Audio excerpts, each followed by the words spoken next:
Assalamualaikum warahmatullahi wabarakatuh. Kisah detik-detiknya wafatnya Sayyidina Hasan bin Ali yang meninggal dalam keadaan diracun. Sahabat-sahabatku yang beriman, tonton terus video ini agar tidak gagal paham, karena sesungguhnya kebenaran itu ialah milik Allah dan Rasul. Wallahu a'lam bishawab. Hasan bin Ali bin Abi Thalib adalah cucu tercinta Rasulullah SAW. Ia anak dari putri kandungnya Rasulullah SAW, Fatimah Az-Zahra. Rasulullah SAW sangat menyayangi cucunya, yakni Hasan dan Husain. Bahkan nama kedua cucunya itu diberi Rasulullah SAW langsung dari surga. Belum pernah orang Arab memakai nama itu.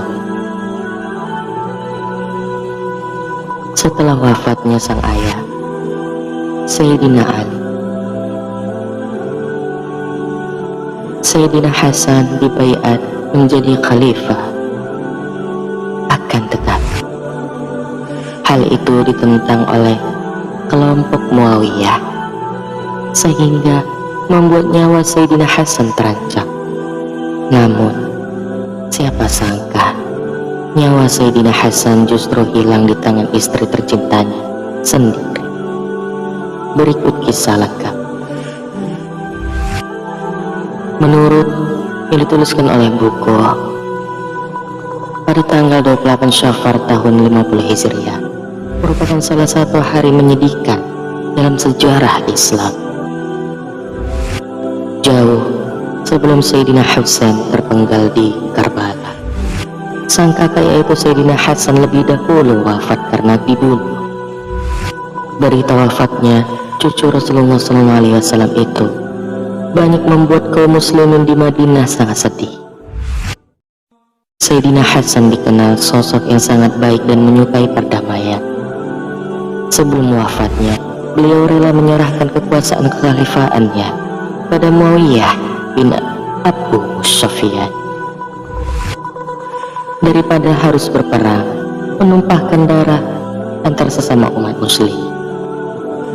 Setelah Sayyidina Hasan menyerahkan kursi khalifahnya kepada Muawiyah, beliau lantas kembali ke kota Madinah Al-Munawwarah. Sayyidina Hasan disambut senang dan bahagia oleh para penduduk Madinah kala itu. Meskipun rasa bahagia itu tercampur sedih, sebab cucu Nabi itu sudah tidak jadi khalifah Islam. Di kota suci Madinah, Sayyidina Hasan memilih menjauhi lingkaran dunia perpolitikan. Beliau lebih menyibukkan diri beribadah dan memperbanyak mendekatkan diri kepada Allah Subhanahu wa Ta'ala. Sayyidina Hasan juga rajin mengisi kajian ilmu agama Islam kepada penduduk Madinah di Masjid Nabawi. Di sisi kesibukannya mengajar, Sayyidina Hasan juga giat menimba ilmu kepada para sahabat kakeknya yang kala itu sudah banyak yang tua renta. Namun di saat usia Sayyidina Hasan menginjak umur 46 tahun, beliau mengalami sakit yang sangat parah sebab diracun seseorang. Sahabat-sahabatku yang beriman, tahukah kalian, pembunuhan inilah yang akhirnya menyebabkan cucu kesayangan Nabi itu meninggal dunia. Namun sebelum wafat, Sayyidina Hasan sempat berkata kepada sang adik Sayyidina Husain, "Wahai adikku, sudah 3 kali aku mengalami keracunan, namun tak separah yang kurasakan saat ini," ujar Abu Muhammad, yaitu Sayyidina Hasan. Sang adik lalu bertanya kepada sang kakak mengenai siapa orang yang tega meracuninya. Namun Sayyidina Hasan tak mau memberitahu siapa pelakunya. Alasan Sayyidina Hasan tak mau memberitahukan hal itu kepada sang adiknya karena Beliau tahu kalau sang adiknya sikapnya lebih keras daripadanya. Kalau diberitahu siapa pelakunya, dikhawatirkan sang adik akan menuntut balas atas kejahatan itu. Diriwayatkan Al-Ahmad Al-Husaini, sebagian ahli sejarah meyakini bahwasanya yang meracuni Sayyidina Hasan adalah istri beliau sendiri yang bernama Ja'dah binti Al-Ashir. Istri Sayyidina Hasan diyakini tega meracuni suaminya sendiri atas perintah dari kaum Muawiyah. Ja'dah dijanjikan akan diberi uang sebesar 100.000 dinar apabila bisa meracuni suaminya sendiri. Kalau dirimu mau meracuni Hasan, maka diriku akan menikahimu, janji Yazid, yaitu kelompok Muawiyah. Tetapi nyatanya setelah Ja'dah berhasil membunuh dan meracuni suaminya sendiri, Yazid malah ingkar janji. Ja'dah memperoleh imbalan uang yang tidak besar apa yang sudah dijanjikan Muawiyah kala itu. Tak hanya itu saja, kelompok Muawiyah itu juga tidak mau menikahkan Yazid dengan Ja'dah, sebab mereka khawatir jika Yazid nantinya juga mengalami nasib tragis seperti yang dialami Sayyidina Hasan. Ketika sakit yang dirasakan Hasan semakin menjadi-jadi, perasaannya kurang terkendali. Rasa sakit itu adalah sakratul maut. Husain saat itu menemui Hasan dan mengingatkannya, "Wahai kakakku, mengenai kematian yang hanya roh meninggalkan jasad." Hal itu dilakukan Husain agar Hasan lebih tenang. "Wahai kakakku Abu Muhammad, mengapa engkau bersikap seperti ini? Kematian itu hanyalah kepergian rohmu, meninggalkan jasadmu." Lalu ia menemui kedua orang tuamu, Ali dan Fatimah, kakekmu dan nenekmu, Nabi Muhammad dan Khadijah.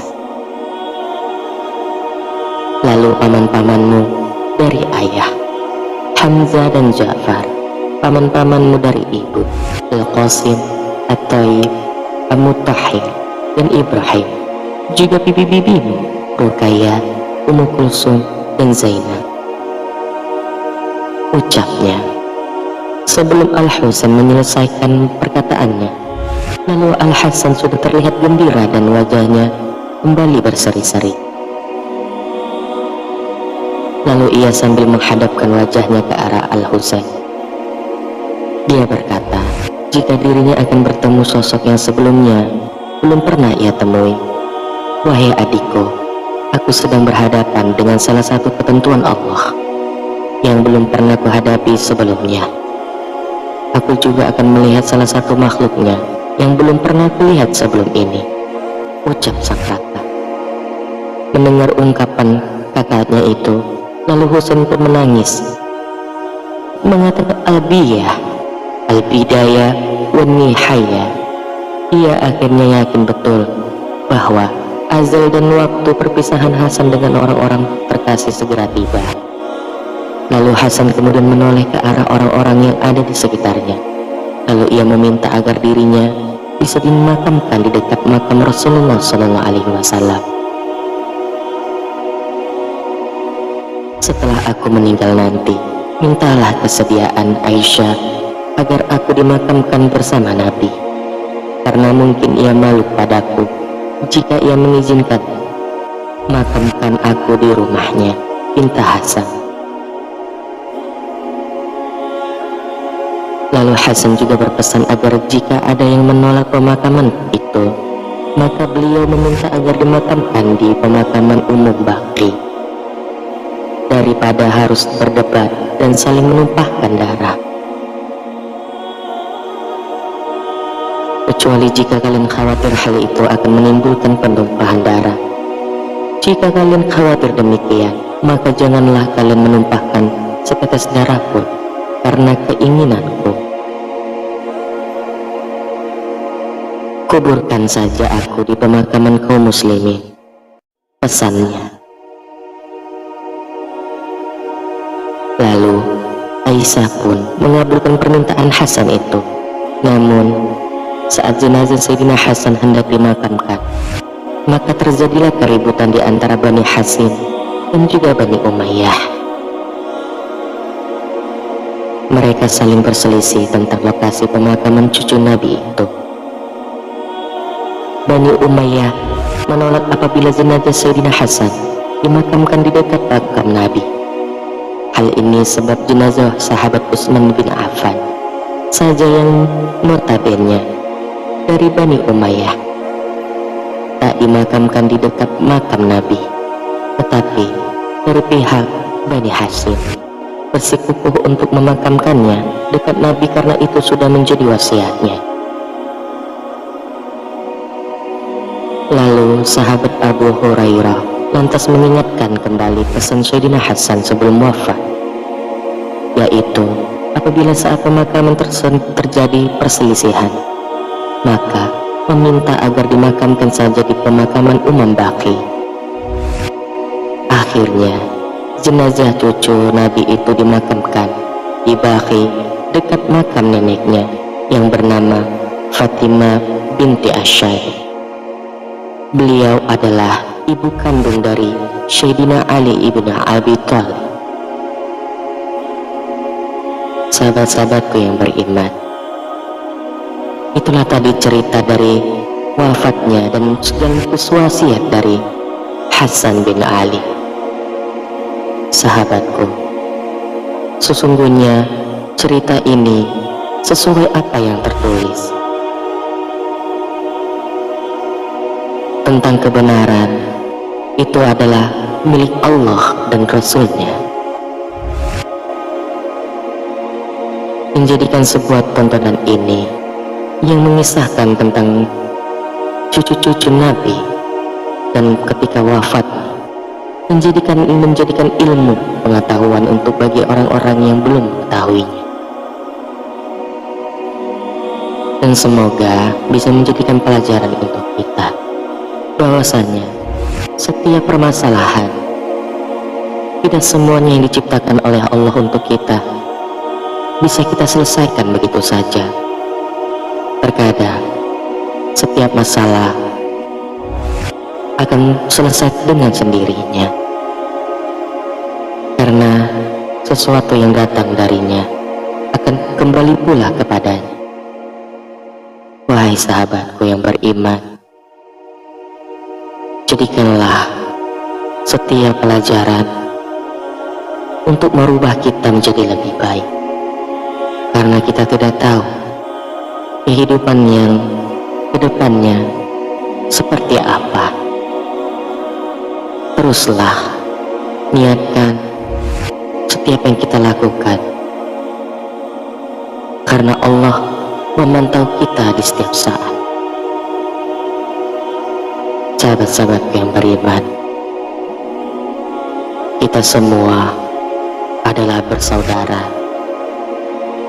Jangan karena permasalahan yang kecil menjadi pertumpahan darah. Contohlah Hasan Ali, yang dimana dirinya sangat teguh dengan kesabarannya dan mencintai perdamaian. Sahabatku yang beriman, itulah kisahnya bagi orang-orang yang sabar, karena sesungguhnya kebenaran itu hanyalah milik Allah. Wallahu a'lam bishawab. Assalamualaikum warahmatullahi wabarakatuh.